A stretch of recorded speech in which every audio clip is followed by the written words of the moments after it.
Yo Mina, udah gua Shiva di channel Bang Ship, dan kali ini gua bakal coba nyeritain alur cerita dari manga Kung Fu Boy volume 1, menceritakan seorang anak kecil dan kakaknya yang tinggal di kedai makanan Cina, yang ternyata anak tersebut adalah seorang master kungfu yang telah dicari-cari oleh kakek petapa dari kuil Dairin untuk menyempurnakan kungfu Dairin. Jadi bagaimana alur ceritanya? Langsung aja kita mulai ke inti videonya. Let's go. Di awal cerita, kita diperlihatkan oleh seorang kakek tua yang sedang mencari master kungfu yang kelak dia akan menyempurnakan kungfu Dairin. Ia akan muncul setelah 100 tahun kuil Dairin berdiri. Ia memiliki tangan sekeras baja, kakinya mampu menghancurkan batu, berotak jenius, dan bermata elang. Ia tinggal di mata air Choco yang terletak di sebelah barat.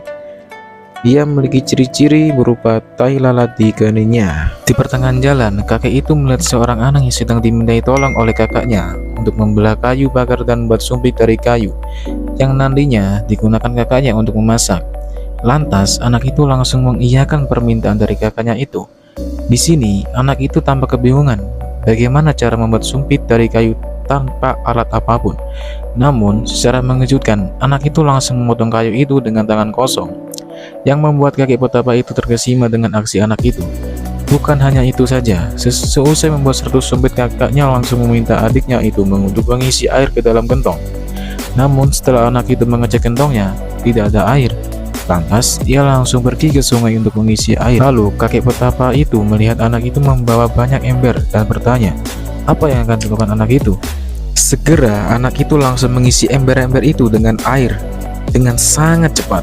Saking cepatnya, hingga membuat kakek petapa yang sedang minum itu pun terkejut dengan aksinya. Setelah mengisi 13 ember itu, ia langsung berlari menuju ke gentong kosong itu, disusul dengan ember-ember berisi air yang berdatangan menuju anak itu. Seraya anak itu mengucapkan jurusnya, jurus mengambil air. Kakek petapa yang melihatnya mengatakan, oh, embernya melayang tanpa menumpahkan air setetes pun, dan arahnya sangat tepat sekali.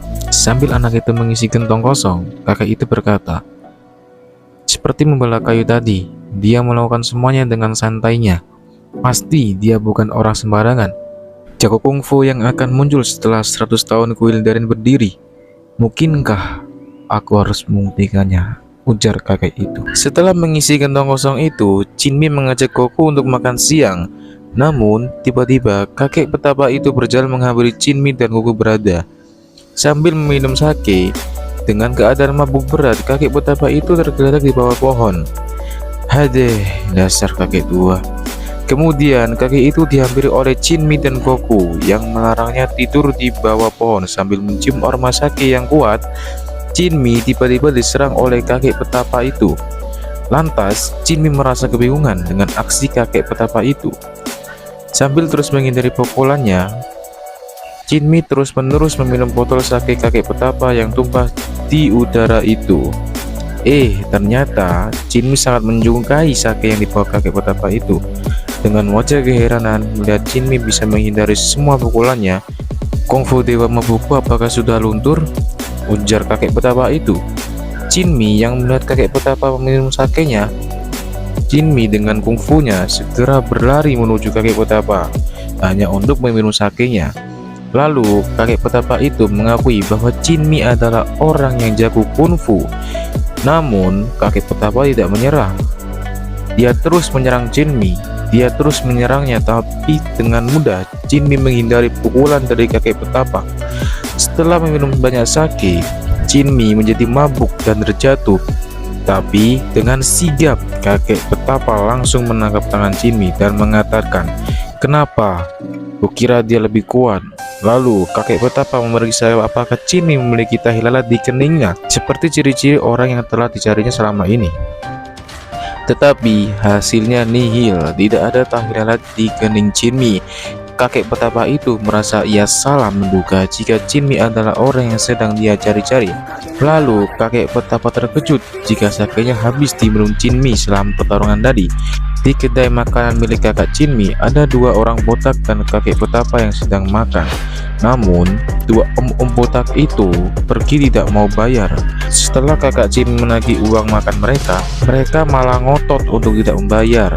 Dengan tatapan kesal, dua om-om botak itu menatap kakak Jinmi yang ternyata mereka adalah kepala batu besar. Yang ternyata mereka adalah kepala batu bersaudara. Sambil teriak gagah, mereka ingin menunjukkan kekuatan mereka.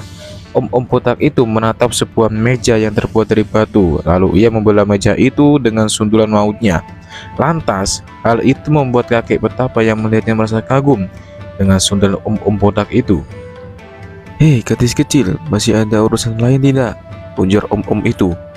Seketika kakak Jinmi ketakutan. Namun untungnya tak lama setelah itu Jinmi dan Goku datang untuk menyelamatkan kakaknya. Setelah mendengar ajakan Jinmi, seketika membuat om-om botak itu marah. Lalu kakak Jinmi mendatangi Jinmi untuk memberitahu bahwa om-om botak itu bukan om-om biasa.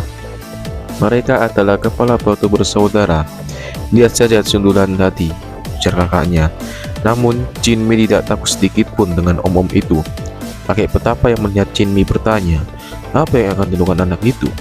Dengan cepat kedua om-om botak itu melesat pukulannya ke Jinmi yang membuat Jinmi terhempas sampai menghancurkan pintu kedai. Selagi om-om botak itu tertawa terbahak-bahak, Jinmi menghina wajah mereka yang seperti bola pingpong itu. Lantas mereka langsung menatap Jinmi dengan muka marahnya. Mereka berlari menuju arah Jinmi, namun Jinmi dengan otaknya yang cerdas, ia mengangkat pintu kedai dan membanting pintu itu ke kepala mereka. Jurus batu api. Lucunya, setelah kepala mereka bergesekan, Jinmi bisa menyalakan lilin itu menggunakan gesekan dari kepala mereka. Kakek petapa yang melihatnya benar-benar mengagumi jurus Jinmi itu. Tetapi om-om itu tidak bisa dikalahkan semudah itu. Mereka langsung bangkit dan membuat mereka marah. "Keras kepala juga," ujar Jinmi. Kedua om-om itu segera mengambil dua tongkat untuk mengeluarkan jurusnya. Tidak mau kalah, Jinmi juga mempunyai senjata rahasia. Ternyata Jinmi memakai Goku untuk jurusnya yang dinamainya Monkey Double Stick.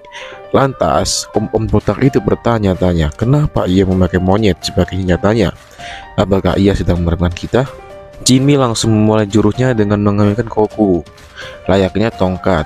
Lalu Jinmi melempar Goku ke arah muka om-om botak itu untuk dicakar oleh Goku. Kemudian Goku melesat kembali ke muka om botak itu, tidak untuk menyakarnya, namun untuk mengentuti mukanya yang membuat kedua om-om botak itu harus mencium bau kentut Goku yang harum itu.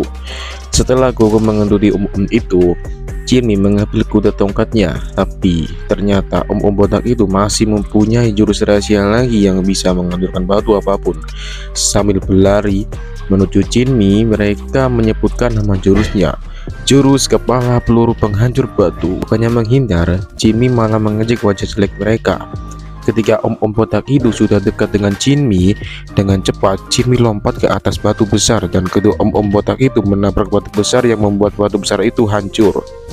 Kagum dengan kepala om-om botak itu, Jinmi diserang lagi secara bersamaan, tapi Jinmi masih bisa menghindari sundulannya yang membuat pohon di depannya roboh. Jinmi merasa kebingungan bagaimana cara untuk mengalahkan om-om itu.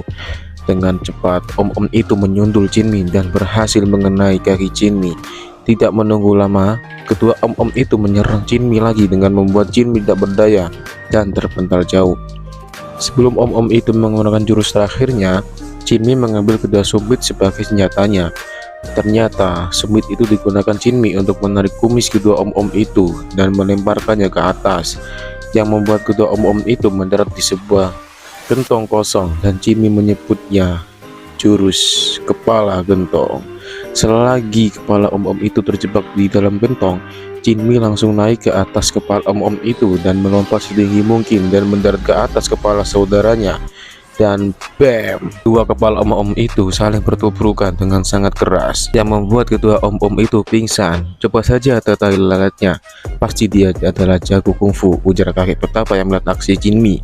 Kakak Jinmi mengambil Jinmi dan melihat alis Jinmi kepotong, yang ternyata alis yang kepotong itu menyembunyikan lahir lalat Jinmi yang menandakan bahwa Jinmi adalah orang yang selama ini kakek petapa cari. Kakek petapa yang melihat itu langsung meminta maaf ke Jinmi karena ia tidak tahu bahwa tahi lalatnya bersembunyi di balik alis. Kakek petapa itu langsung mengajak Jinmi untuk ikut dengannya ke kuil Dairin.